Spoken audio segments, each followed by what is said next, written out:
We bring in former UN ambassador, former national security advisor, John Bolton. For as much as the Biden administration does not want a strike by Israel, they certainly have a weird way of going about it, which is to effectively dare Israel to prove to the world that they don't take orders from Joe Biden. Yeah.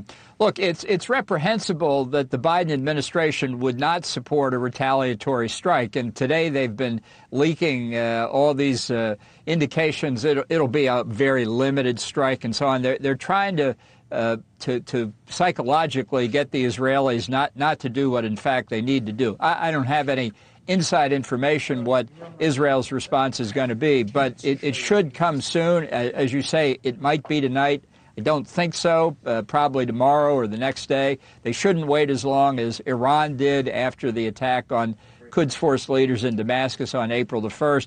So it's coming soon. We don't know what it is. I think it ought to be a lot heavier than the administration wants to prove not just to Iran, but to Arab states in the region that think the United States under Joe Biden is weak and feckless, that Israel is their strong ally. I mean, you got to look ahead here.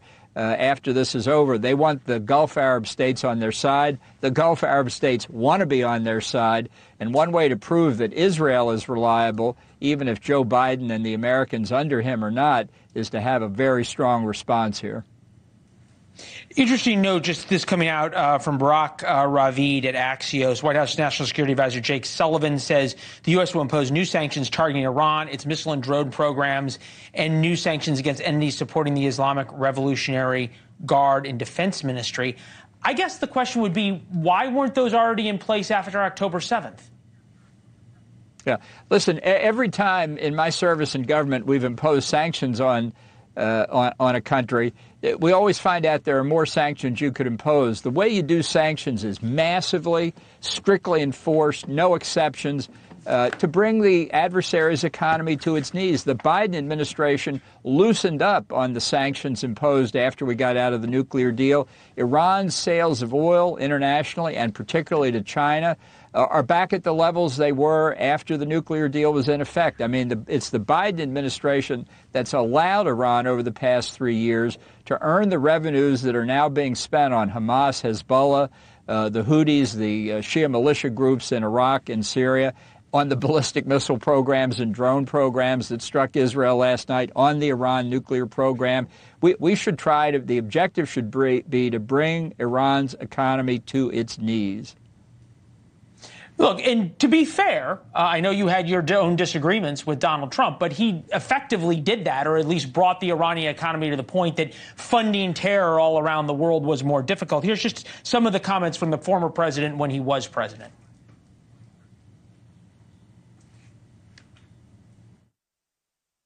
One of the greatest security threats facing peace-loving nations today is the repressive regime in Iran. Our policy is based on a clear-eyed assessment of the Iranian dictatorship, its sponsorship of terrorism, and its continuing aggression in the Middle East.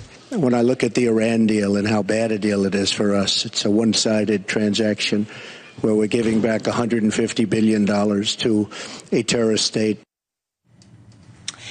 If Joe Biden talked like that, and the Israelis felt supported as they did during the Trump administration, wouldn't that be the way to get them to either not respond or respond in a way that could sort of end the back and forth blows?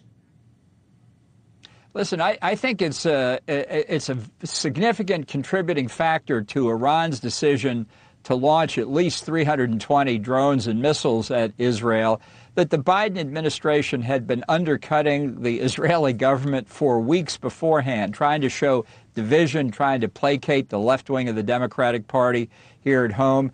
The way to deter Iran, at least to deter this regime in Iran, is to show solidarity with Israel, to agree that it has a right and really an obligation to its own citizens to respond to the Saturday night attack. The way you show a common front to an adversary like Iran is by being with your ally, not constantly carping at it and criticizing it. Well said. Mr. Ambassador, it is good to see you. Obviously, we're going to keep watching and listening to see what happens over the next few hours before sunrise in Tehran. Ambassador Bolton, good to see you as always. Thank you, sir. Coming up.